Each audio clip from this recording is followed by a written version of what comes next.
The views and opinions expressed on today's show are solely those of the individuals speaking and do not necessarily reflect the official positions of the American Solidarity Party.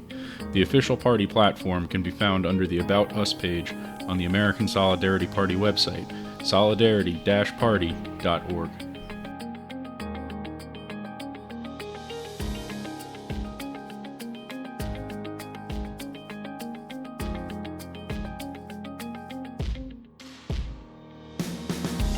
You're listening to The Pelican Brief, the official podcast of the American Solidarity Party, a show dedicated to promoting the common good on common ground through common sense. I'm your host, Bill Fleming. My guest today is Amar Patel. Amar is the American Solidarity Party's nominee for Vice President of the United States and the former chairman of the American Solidarity Party's National Committee. On today's episode, Amar and I discussed the presidential campaign and running as a third-party candidate. Thank you for joining me, Amar. Thank you for having me. So I was wondering if we could get started with you talking a little bit about why you decided to accept the party's nomination and what considerations you had when you were making that decision. Sure, no problem. The process was very interesting. We had our three candidates, Joe Schreiner, Josh Perkins, and Brian Carroll, last year throughout the summer having debates, politicking a little bit within the party.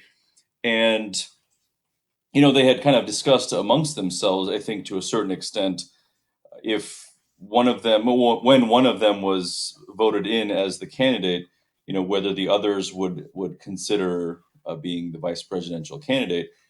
And, I think nothing was explicitly determined, but when it got down to the end and then Brian won, I think he did, reach out to the other two, and Joe Schreiner was not interested. But Josh Perkins was, and I believe there was work-related issues that kept him from taking up the nomination. So then we went into a search, and Brian kind of asked around and did a diligent search. And I was not in the first round of searches. I was currently at that time I was the chair of the party, and I was ready to support the campaign, from that position as chair through June, and then hopefully hand it over to someone else that would take over to, spend their time supporting the campaign. And there were a couple other people that were very interested. I mean, it really, it comes down to what people felt comfortable with, in being in that role, but then also feeling the compulsion to be active in that role, right? It's not like something that you have to necessarily do that much, but because I was chair and we got to a point, I was talking to Brian very frequently throughout that time, and I kind of said to him, that he was looking for someone. And I said, if you really need somebody, I mean, I'm going to be here for you regardless. So, through a couple of discussions like that, he kind of said, well, I would like you to consider being vice presidential candidate. And I kind of thought it over. I asked my wife, I checked with my work, and the basic restriction as a teacher in my district was you can run for political office, you just can't bring it to school. So strangely enough and funny enough, many people in the state of Illinois know that I'm running for vice president, but only a small handful in my building do, because I don't publicize it for the fact that it was explicitly in our instructions not to talk about it in the building. So, that's kind of where that all that kind of came around. My personal perspective towards it was I don't think I'm doing anything. Well, now I am, because I'm no longer chair. So in June, I my 2-year stint was up, and I was not going to. I had vowed to the other NC members in last June when we were electing officers, and I said, I really feel like I can give it my all for a year, and that'll be it. And I will not run for NC again. I will not try to be the chair again. And so through June, I was going to be doing everything I could to help Brian's campaign. So I don't think it really was any different for me up to that point. Now, starting from June until November 3rd, I've just kind of extended my obligation to the party and to the campaign that much more. But But this much in, I might as well take it to the rest of the distance. So, coming from that perspective of formerly being the chair, what do you see as the American Solidarity Party's unique selling point? That's a great question, and I think being on the inside and just being part of so many discussions and just creating relationships with just so many awesome people, not only on the national committee but state leadership and then obviously general membership. I've just gotten a lot of perspectives, kind of grown a lot in my own perspectives and challenged maybe some of my own ideas on like how things should go. And I think the evolution for where I'm at right now and how the ASP uniquely can fit into where we're at in this political, just not just this political season, but just in our overall political environment, kind of at the convention really solidified where I think we can go, and that was because every speaker, um, Charlie Camosi, Leah Labresco, Patrick Deneen, Justin Giboney. I mean, everyone spoke to one theme, and we didn't give them that theme. There was nothing in our introductory discussions to invite them to speak at the convention that would have suggested that they should speak in a certain direction, but they all did on their own accord. And that was specifically about the problems that COVID and our racial unrest have brought before us all out into the open, and that is the sense that we just don't know each other anymore, and that we have become atomized, and it's a verb I've really liked using, or descriptor of kind of where we are in society, that there is no natural social connections that make us respect each other, make us love each other, and care for each other, so that when you get into crisis situations, you have your family, and many people don't, But for me, when we got into lockdown situations, I had my family, and it was my immediate family in my household, my wife and my two kids, but also my extended family. My brother lives nearby. My parents are still both alive and live nearby, and we waited our 15 days, and that was our social circle, keep my family members safe. We just didn't do much of anything, and I kind of feel sad for so many people that are just alone. My neighbors kind of came out, and we would socially distance and connect with each other to see how everyone was doing, to see if anyone needed anything. So that was pretty cool. But again, I know that that's not the common thing for so many Americans, and so I think the ASP and platform and just the way that we are positioned with our kind of our thoughts and our membership and kind of where we've come from both parties in duopoly. We are positioned to challenge that atomization, that in a whole life and a holistic way of saying that, the hashtag that I've gone with recently of family, friends, and faith, we speak to those things, that if we don't get those natural connections right again, and we don't have a policy proposal system that specifically always addresses those things, and with a look to the poor, uh, that this country can't heal itself. It's just impossible. The duopoly candidate can promise whatever they want, but the fracturing is occurring before our very eyes, and that liberal mentality of individualism, that everything happens for me, and how it affects me is more important than how it affects us. Me before we is really the problem that we can address as the ASP. Yeah, and talking about the culture of liberalism, the idea that um, people are rational maximizers of their own self interest, that they're more interested in their own aggrandizement and enrichment rather than the common good, and that they're inherently competitive rather than cooperative, is incredibly prevalent in our country. And given how much of the culture is rooted in those ideas of individualism, Do you believe that ASP has potential to become a major party, or will we need major cultural changes before that's possible?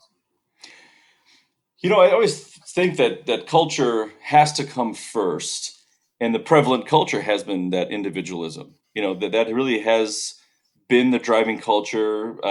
They talk about um, the aftermath of World War II, and really World War II going through World War II, and how people came together. I mean, the feel for the common good. I wanted to make a meme about this, and you know, one of my favorite movies, it has to be in the top three, is It's a Wonderful Life. And I feel like Brian Carroll is the George Bailey character, and Mr. Potter is uh, is the Trump character. And it could be Trump and Biden both. I mean, that idea, people always think of the Democrats looking out for the little guys, but I mean, Biden is a corporate candidate, and you had the chance of having Bernie, speak to what he was, that populist economic view, left economic view, but that got crushed. Democrats don't want that. So I look at what the George Bailey character does, and they have that great scene in that movie when they talk about the war and how everyone pitches in. And it talks about George led paper drives and rubber drives, and people were sewing uniforms and flags and collecting scrap metal and everything, right? Like that was just a great visualization of how people come together in a crisis. And then you juxtapose that with COVID, a long time later. I mean, it's almost been 70, 80 years. And you just don't see that. I mean, everyone, uh, you know, s- spoke about coming together for the common good, but I didn't see it, and I look at just some of the attitudes, the prevailing attitudes you see out there. I just don't see that aspect. And so there's got to be a culture change. Now, the ASP can do kind of both simultaneously. There's nothing to stop us from pushing that culture change and having, putting our political irons in the fire at the same time. So, that there's a chicken and egg argument for sure, but I think we can't figure out what that is, and we just have to play both sides and push hard to get people to kind of see where we're coming from. So, what do you see as being the biggest challenge that a third party candidate must overcome in order to win a general election? Well, I mean, if you're talking about obviously, the presidential election or some major election, uh, it's not even a feasible question of can you do it. We're talking about 150, $200 million are going to be spent by each candidate, uh, and that goes down even to the Senate level and the House races at the national level. So the the biggest challenges I think for third party candidates, until that whole issue is resolved, so we'll kind of just take that out of and take it out of play, is just kind of electoral reform, like voting reform. And I think that you can see sparks of it. One of the things as a teacher that is just really sad is that I'd ask around to see how many people had ever heard of something other than plurality voting going through school, and then that usually sparks, wait, what's plurality voting? So no one even knows what our current voting system is, right? The name of it and how it operates compared to other things, because they don't even know of other things, let alone like our actual name of our voting system. So those are things that I think, those are ways that obviously with other third parties you can connect. But like this is really weird. This cycle kind of opened my eyes to a lot of the other third parties, and people say, well, you have to work together, and it's hard sometimes when you have parties that are diametrically opposed. I mean, the Libertarian Party. I often see people say, I'm voting for Joe Jorgensen, but I feel like your platform's really good, and it's like, well, I don't understand how you're voting for Joe Jorgensen then. Like, are you reading? How closely are you reading our platform or her platform in to make those kind of uh, assertions? So I think that's really kind of the way that a third party candidate or third party movement has to break through to. It's a cultural thing, an educational thing. So many people just don't understand why we keep ending up in the place that we do. it's systemic. You really can't end up any other way than that. Well, and what you were talking about there with respect to how can somebody be interested in ASP while supporting like a libertarian type platform, um, I think that just speaks to, how the average voter isn't really that interested in policy and isn't coming at it from a coherent philosophical background. They're coming at it from a protest kind of attitude. Hmm. Right, right. I think a lot of times what you see is a personality thing, and and sometimes it's just those niche perspectives. So I heard someone say, well, like the libertarians are with you on peace issues, and I say, well, I mean, they're anti-U.S. involvement around the world, but it's not because they really want peace and justice for the world and for our extended neighbors. They just don't want to be involved, and I don't think that that really lines up with how the ASP views peace issues, right? I mean, does that make sense? I feel like that's the kind of difference that you're exactly what you're speaking to is the philosophy behind our platform is that common good philosophy that there is a we, that um, the individualism that so many of our policies and our kind of cultural structures are set up for is specifically what's hurting us. And it doesn't matter which person is sitting behind the desk in the Oval Office, they both still believe that that's the way to go. That if everyone could do what they wanted to do and were free to do that, that things would work. But it doesn't work anywhere in our actual lives. Like, I can't go to my wife and say, you know what, I'm just going to do whatever I want for the next month, and you do whatever you want. And I'm sure we'll be happy and come together and go out to dinner in a month or so, or with my kids. It just doesn't work that way. And that the country is built on families and communities, faith institutions, social institutions that are crumbling because that's the model that has been set for us in the market and in the general, moral ethos of society at large.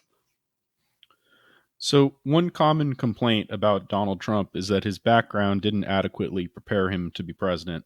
Is that something that you and Brian are concerned about? And are you confident that you both are prepared to do the job if, God willing, you do win?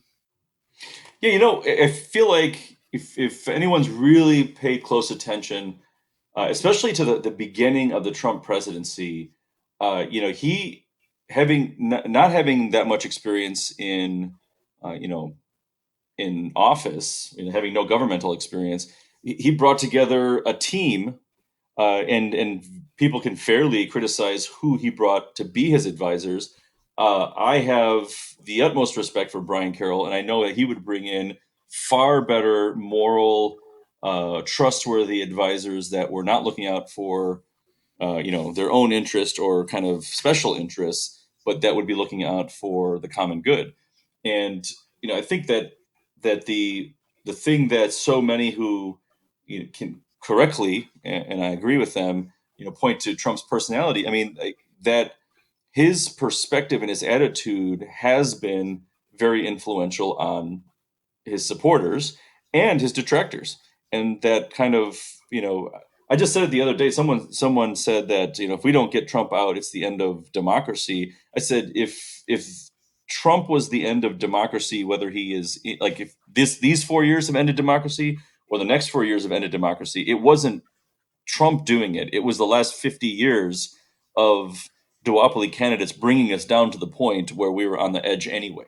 You know, and if that's how bad we are, it's and I'm not sure if you've seen my meme that shows the downward slide of either Democrats and Republicans. I mean, we've been atomized repeatedly over and over for the last 50 years. It doesn't matter who's in office. If one party was specifically better than the other, then the arrow would point backwards in the reverse of breakdown of family, friends, and faith.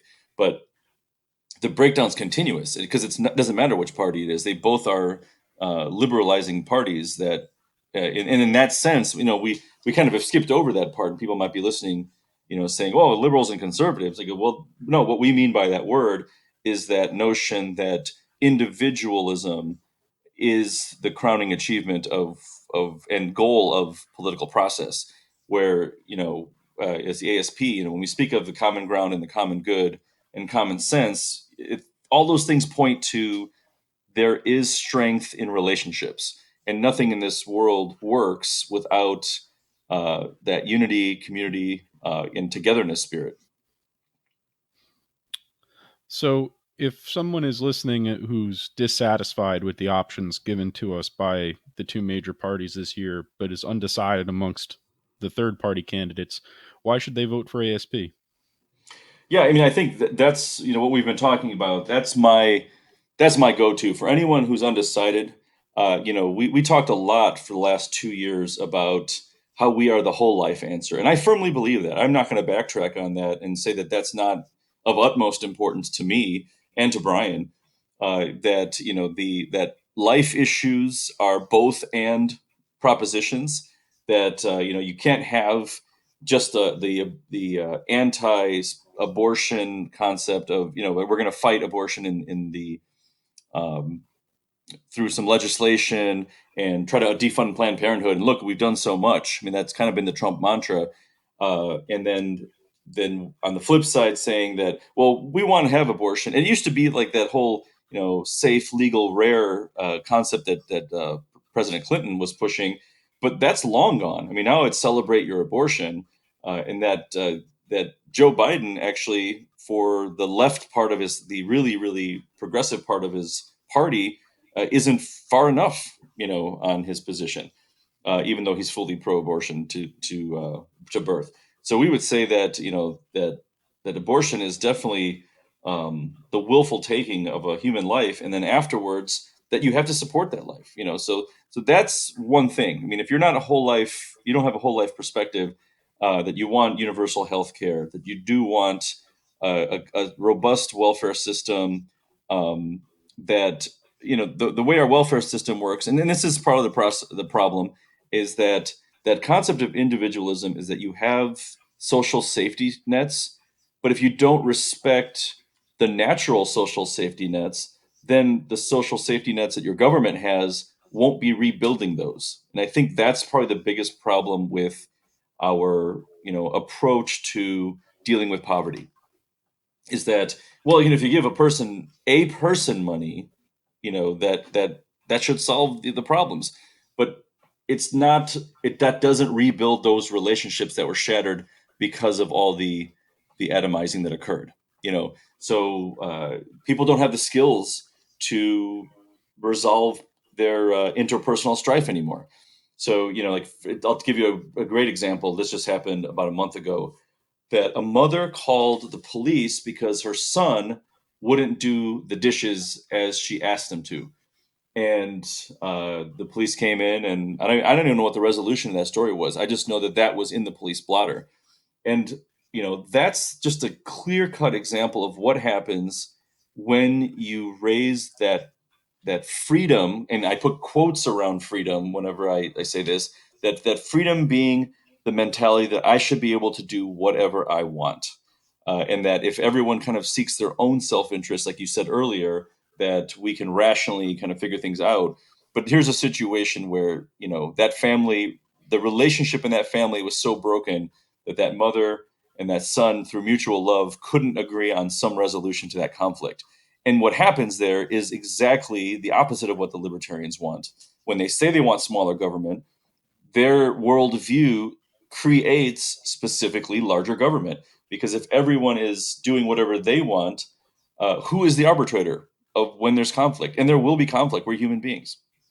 It will fall to the magistrate in some way, whether it's the police, whether it's the courts, or it'll be some lawmaking body. Like, something will have to be done at a level that should never have to be done. And I think the ASP, for people who can rationally, through their common sense, realize that subsidiarity, where the closest entities to making a positive decision have the power to make that decision and the support, that's what we're looking for, and that's at the smallest level, families, uh, you know married couples, families, their neighbors, the neighborhood, community, towns, and then obviously faith communities and social organizations. I mean, all those things are layers of connections and relationships that we can build before we have to get to the governmental level. And if we acknowledge and recognize the need for some of those programs because how far the community has deteriorated, um, is there hope that we can put the genie back in the bottle at some point, or do you think that this is just the way it's going to be moving forward? No, absolutely. I think it's very possible, and I think what happens is that and social media is could really help with that. And I'll give you an example of this is a very powerful example in my own world. Now, everyone has to have their own powerful example in their own world that hits home. But during COVID, one of the stars of The Office, Jim Krasinski. Sorry, no, John Krasinski. His character was Jim on The Office. He and his wife, I think his wife, his name is Emily Blunt. She's an actress. They made like a good news show that would air on, I don't know, Instagram or Twitter or YouTube, wherever they place this show, and they would take great news items that were happening during lockdown. And so, what people were doing, whether they were making masks for their community or whether they were, helping the poor in their neighborhoods or, people who were depressed or whatever. I mean, like he just had all kinds of great human interest stories, and then he would create some human interest stories where, I mean, being a Hollywood star that is pretty well loved, that he would find a fan or someone would write into him saying, my daughter's a huge fan, and he would have the daughter come on. His wife played Mary Poppins in the recent remake, and so like, oh, she's a huge Mary Poppins. Oh, you're a huge Mary Poppins fan. That's great. Look who I have here, and then it would be his wife dressed up as Mary Poppins. I mean, that just is a small example of how that touched a lot of people and created a lot of positive energy. And I think that those kind of programs you were just speaking of, if you have those local programs and you have reconnection, I think people underestimate that power of human relationship. That how quickly healing can occur, um, but then they also, underestimate how much energy you have to put into that, right? And that is a requirement, that is a sacrifice, and I think that's the thing that I feel like the duopoly candidates don't understand, and that the culture just doesn't understand that you have to speak of this concept of sacrifice. No one, I mean, that it goes back to the idea of individualism, where no one needs to sacrifice. Why should you do what you want? So I really believe there's a chance for it to happen, right? And I think that uh, culture, you know, the cultural extremes that we're in can be rectified, but it would require a cultural extreme in the other direction. So one of the things that you mentioned earlier was, a person who you were talking to who felt that Donald Trump posed an existential threat to our democracy. Similarly, you'll hear comments about Joe Biden with the extremism on abortion. Um, what advice would you have for someone who supports the American Solidarity Party but feels that the election is too consequential to vote for a third party? Okay, awesome question. I feel like my answer to that, and again, it goes back to the idea of kind of a liberal concept of time, like the individual concept of time says that right now, what's happening to me in my perspective, in my present world, is the most important thing that'll ever happen.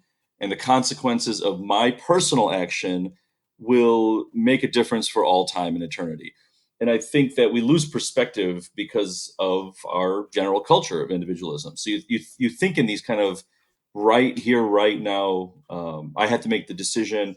If I don't choose this, I will never be happy again. I mean, there's all these things where someone that has a fullness of time view will recognize that just 4 years ago, only 4 years ago, we also had one of the same terrible candidates and another terrible candidate, and it was billed as the most important election of all times. It'll never be, more important in this moment, And if we get it right here, and then the Trump people said, if we just do this right, then everything will be fixed. Well, here we are, and we're exactly in the same place. So that hasn't changed anything. And the confusing gall that Biden supporters have, as if this is going to be any different than the 8 years of the president who got us Trump in the first place. That there's something different here. There's nothing different.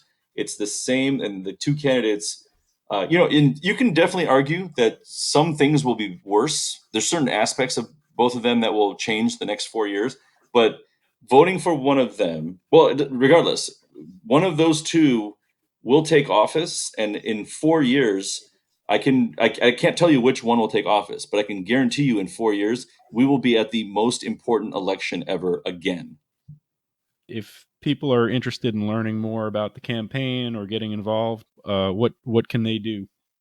Yeah, that's the thing that I've really been trying to work on, and people are getting interested naturally. So, our latest posts, I'll tell you that a couple months ago, if we had a reach of 5,000 people seeing one of our Facebook posts on the main page, I would be like, that was a pretty good post. So yesterday I posted one, naturally got to 30,000 views. Our Labor Day post with Abraham Lincoln had 30,000 people reached by the post.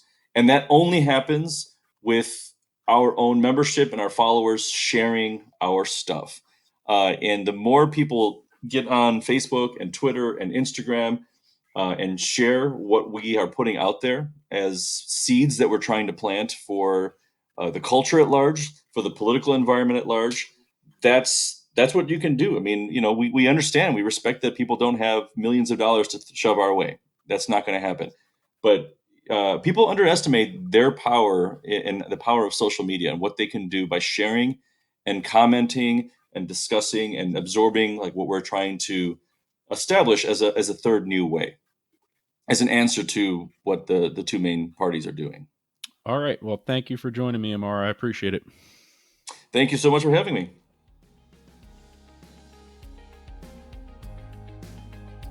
Thanks for listening. If you enjoyed today's episode, please share this podcast with your friends and family and subscribe so that you never miss an episode. Today's episode is being released concurrently with my interview with John Maydai. Our next episode will be released in 2 weeks. Tune in to hear my conversation with Kelsey Hazard, the president and founder of Secular Pro-Life.